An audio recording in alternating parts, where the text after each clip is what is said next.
بيقولوا إن أحلى نفس في السيجارة هو النفس الأخير. سحبه وطول فيه لحد ما حرق الفلتر وشفايفه اتلسعت، وخرجه بهدوء وكأن ده كفيل إنه يهدي أعصابه المشدودة. نادى على الجرسون وطلب منه فنجان قهوة مظبوط، مع إنه لسه مخلص واحد حالا، وما اهتمش لكلام دكتور القلب بتاعه إن القهوة الكتير خطر عليه. فضل يراقب عقرب الثواني في ساعته لحد ما لمحها طالعة من الحمام. اتعدل في جلسته وقابلها بابتسامة متوترة. أسفة إني اتأخرت عليك، بس الحمام كان مشغول. كنا بنقول إيه؟ كنت بتحكي لي عن مروان وإنه اعترف لك بحبه امبارح وما عرفتيش تردي تقولي له إيه. تمام. بص يا نادر، مروان شخص كويس جدا، عظيم، بيعرف يجيب القرش من الهوا، وبيقدر يخلص صفقات مستحيلة بمكالمة تليفون. غير كده بيعرف يسأل ويهتم وبيقدر جدا، يعني من الآخر عريس لقطة وما يترفضش أبدا. بس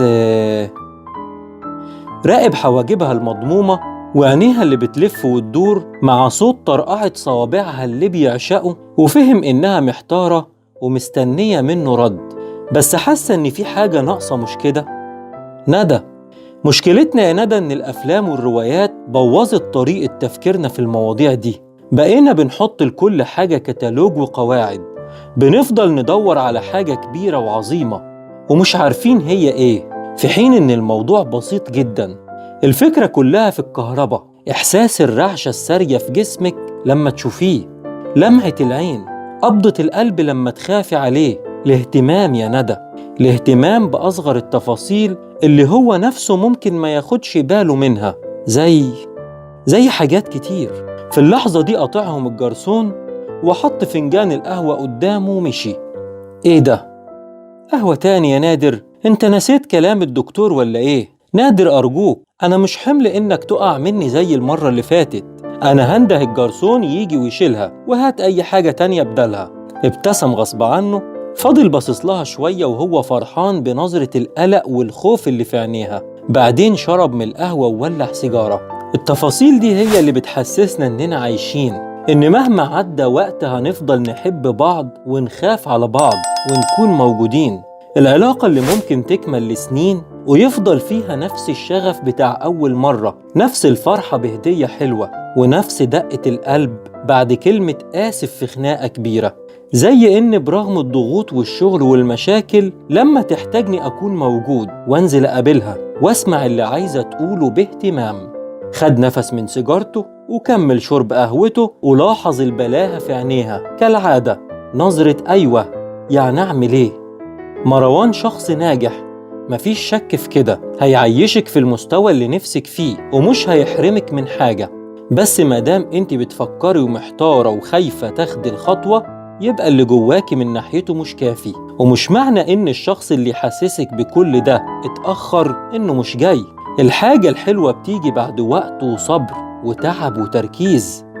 ماشي يا نادر، بس انا تعبت، بجد تعبت. انا نفسي في حد يحتويني ويحبني واحس معاه بكل اللي انت قلته ده، احبه بجد وما احسش اني لوحدي، لان تعبت من كتر ما انا لوحدي. انا تقريبا مفيش في حياتي حد غيرك، او انا اللي مش قابله حد غيرك. انت اول واحد بيهتم وبيسأل وبيحاول يساعدني ودايما موجود في حياتي، ومفيش مرة احتاجتك فيها الا لما لقيتك. لو بس الاقي حد زيك. انا فعلا مستغربة انك مرتبطتش لسه لحد دلوقتي. فجأة حست بالرعشة سايرة في جسمها كله، واللمعة في عينيها ابتدت تبان، وقلبها اتقبض بقوة، وكأن دي أول مرة تحس في حياتها إنها بتحب. فجأة ضربات قلبه زادت، ما كانش عارف ده بسبب القهوة ولا بسبب إنه حس إنها أخيراً فهمت. بلع ريقه وكتم أنفاسه وفضل مترقب اللحظة اللي فضل سنين يتخيلها ويحلم بيها، بس عمره ما توقع إنها هتيجي أو هتبقى بالقوة دي. نادر، هو أنت؟ بيقولوا إن أحلى نفس في السيجارة هو النفس الأخير. سحبه وطول فيه لحد ما حرق الفلتر وشفايفه اتلسعت، وخرجه بهدوء. وبعدين بصلها وقال لها: أيوة يا ندى، أنا بحبك، ودي كانت قصتنا من قناة عكس التيار. أنا بشوي أفلامين. لو عجبتكم الحلقة اعملوا لايك وسبسكرايب للقناة وفعلوا زر الجرس علشان يوصلكوا كل جديد. شكراً.